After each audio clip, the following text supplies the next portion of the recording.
afternoon to my fellow RC pilots. This is Ian here from HobbyZone, hobbyzone.com.au. We're in Bayswater and we ship Australia wide. So check us out at hobbyzone.com.au. But want to bring to you a little quick product review and instruction on how to use our new lightweight fiberglass cloth.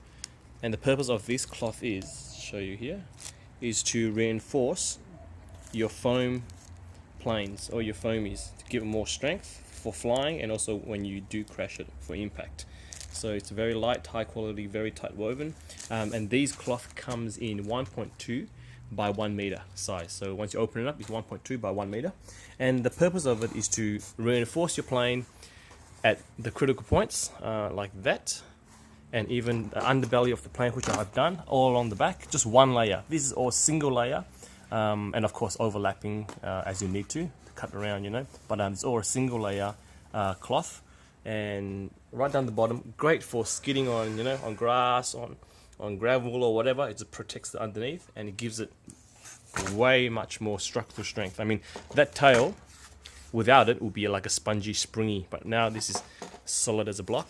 And even my elevator, look at that, there's a holding it there, and that's stiff as, beautiful. And even some on top, hanger rash, especially the edges, and which I'll do later, which I haven't done, stuff like the edge of your planes. And look, when you do rub it, drop it, when you land, it gets grazed, you can put it on any spots. And even if you do, let's say for example, this part snaps off, you snap it off there, all you need to do is get one layer of fiberglass cloth and just work it onto it, let it dry. Now the product we use to cure the fiberglass, we're not using fiberglass resin. Fiberglass resin with the catalyst, number one, it's very toxic and you probably eat your foam away, and it's messy. It's very sticky and you need acetone to clean up. So which is not a straightforward, put my hat on, it's not a straightforward job to work with fiberglass resin. So what we're doing to substitute the fiberglass resin, we're using Miniwax. Is American brand from the US, from the States, and it's available from Masters, not Bunnings, Masters, okay? And the actual product is called Polycrylic. Most importantly, this is a water base. It's water base, hence all you need is a glass of water, a cup of water, a paintbrush, and these foam brush I find it great for the as an applicator for the polycrylic onto the fiberglass. As you apply it, it's great because it doesn't sort of with the bristles sort of bites on the strands, just starts pulling the strands out from the actual cloth itself on here. Brush will definitely work as well. I use a mixture of both, okay, just to apply the polycrylic, which we'll call it the resin, which is not a resin, it's actually just a varnish. They use it to for floors, for furniture, etc. on woodwork. And these brushes, these foam brushes, are 15 cents Aussie dollars from Masters. Get yourself 4 or more. I've got more, but I'm just to give you an example. Why? Because as you the idea is to put about 2 to 3 coats of polycrylic onto your job. That will give it the hardness and the strength. And of course you need to wait approximately 15 minutes, 10 minutes or so. Sometimes you wait 5 minutes if it's a warm day, but if you're waiting for 20 minutes or so, you put one brush that you've just used, dunk it in the water, and after the 20 minutes that's ready to go, bang. And you sort of cycle through your brushes if you've got multiple brushes. Now the secret is to use the very sharp scissors, all right? And when you do start off, you notice how that there's a frayed edge already, is to clean them up. You don't want any edges that is fraying like this. So if you do cut from the edge, what you want to do is pinch your wife's sharpest sewing scissors. Don't let her know, just pinch it. Hopefully you get away with it, or invest in a sewing scissors, nice and sharp. You will trim away all those furry ends, so you get a nice clean straight edge, and that's what you want on all your cuts. Clean straight edge, no furry bits like this on the edge. So you cut it. For example, if we're doing a wing, this section, what I like to do is to reinforce my wing so there's no flex. It's nice and tight, solid when you're flying.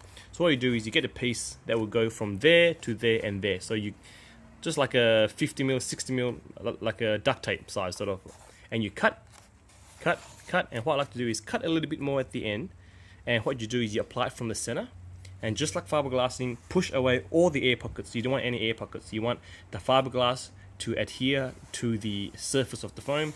And of course, make sure your foam is clean, free of grease and dirt. Get some methylated spirits if you want to bother about it, and just wipe down the area that you're doing it first, so there's no dust and oil and everything, you know. So that will give it a good stick. And then of course you just stick it in, and you notice if you actually use your brush or your foam and you actually brush it like this, if you brush it too much, the fiberglass will move in the direction you're brushing. So what I like to do is actually do it dabbing it. Just poke it, dab, dab, dab, dab, dab, dab, and give it pressure to spread out. Dab, dab, dab, dab, dab.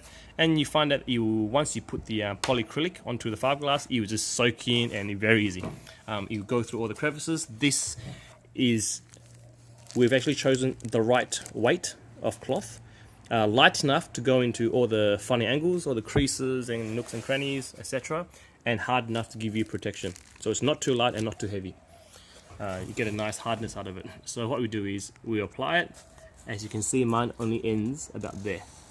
That's it. That's what I got, ending there, and this one here ends about there. And that is solid hard. I mean, you will still put your fingernails on it if you dig it in, but it's way tougher than your foam, way tougher, and it's just, the rigidity is awesome, fantastic. Very minimal flex. And coming to curves, I recommend to overdo it or even cut it short there and add a small piece. The lovely thing is with fiberglass cloth is you can always add strips anywhere you want, just like you would fiberglass in a boat or whatever.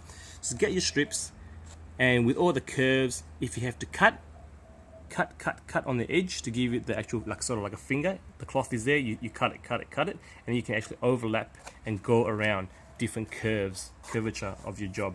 So that's how we do it, and you just hit it with polycrylic, and they'll sit in there, and you'll set. You let it set until it dries, pretty much, and then you're ready to fly. So moving to the back, I want to show you. For protecting from hanger rash is number 1. Giving your body a structural strength is number 2. See that? That is right. I've done it from right around all the way there, all the way from the bottom. You don't have to do every part of it. Like there is probably a slight gap, like that part is not done. But just where the structural, you need strength along there, from the front to the back, and you want strength around. So that is all pretty much scratch and scuff resistant, and especially this area here where it joins, just a strip, that's it, like an L shape. There you go, in and up, and around here, around where your rudder goes into it, you just cut little strips like the size of your little pinky, and you just put it over, fold it over, do 1 or 2 layers for these critical points. And it's great, especially when you crack, if you crashed your plane and you cracked the wing and you snapped off, all you do is just get glue it back together, and then get your fiberglass sheet and build up a structural, give it strength. It's minimal weight. What I've done is just on top here, as you can see, just from there, focused. There you go. I'm not focusing, is it? Try again. Anyway, from there to there and down. That's all I've done. Okay, I haven't done all this because it's not needed. It's just strung in itself. It's not a big piece, and I've actually cracked or bent this part of the elevator before, right through there. And since I've already softened the foam, it always wants to bend and break in that spot. I fiberglassed it with a layer from this far, and then another small layer just there. And guess what? Top and bottom. Now, look at that, strong as. So great for underneath, like I said, scuff marks, scratch, and resistant is great. And you can use it for any repairs, any foam planes. So the product here is mini wax, water base, polycrylic from Masters, not Bunnings. Foam brush or a brush, paintbrush. This fantastic, awesome product, and a glass of water just to wash up. There's one thing I forgot to say.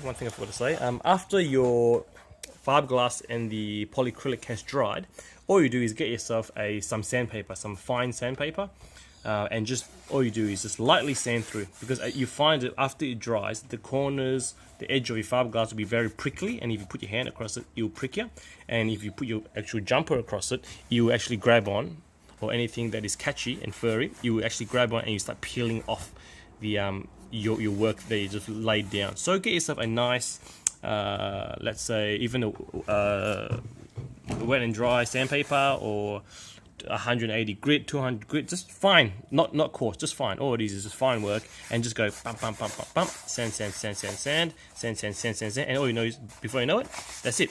It's just like, you know, a quick 10-second sand, that's it. And your hand can actually go across it, your jumper can go across it without catching, especially the parts where you're overlapping. And just to look at the place where I've crashed it, where we've actually fiberglassed it before, you can actually, it's a bit bright, sorry. The good thing about this is you can actually peel away your previous work and re-fiberglass it, you see? Since it's all cracked and crushed because we had a full-on nose impact into the ground, like all pilots do. You're not a pilot unless you crash once in a while. So yeah, just you can peel it all back and then redo it. But the beautiful thing is it actually holds all the bits and pieces that you need when it does crack. See, everything's all there for you to glue. You don't lose nothing. It actually keeps it. And you'll be even worse without the fiberglassing. You'll be in a much worse shape than it is right now. So I'm quite happy with the product, and it's a great, easy and simple water-based cleaned up, water cleanup, basic tools, sandpaper, yeah. And one thing I like about it, even if you don't plan to crash, which we all don't, and some people never crash, but yeah, I don't know if it's true, they never crash, but anyway, even if you don't crash, by flying your plane, by handling your plane, by landing on the ground, the foam will eventually get soft and get very flexible, especially the tail sections of such pusher planes like the Dynam Hawk Sky. And that will lead to a lot of trimming on your elevator, and the responsive will be much slower and not as tight and sharp as it would having a stiff fuselage at the back. That's why coating it before you do set up flying protects your foam finish, and it gives you like that, the strength, and that will never go soft and sloppy on you. So it's great. It's a great product. Must have for foamies, I think.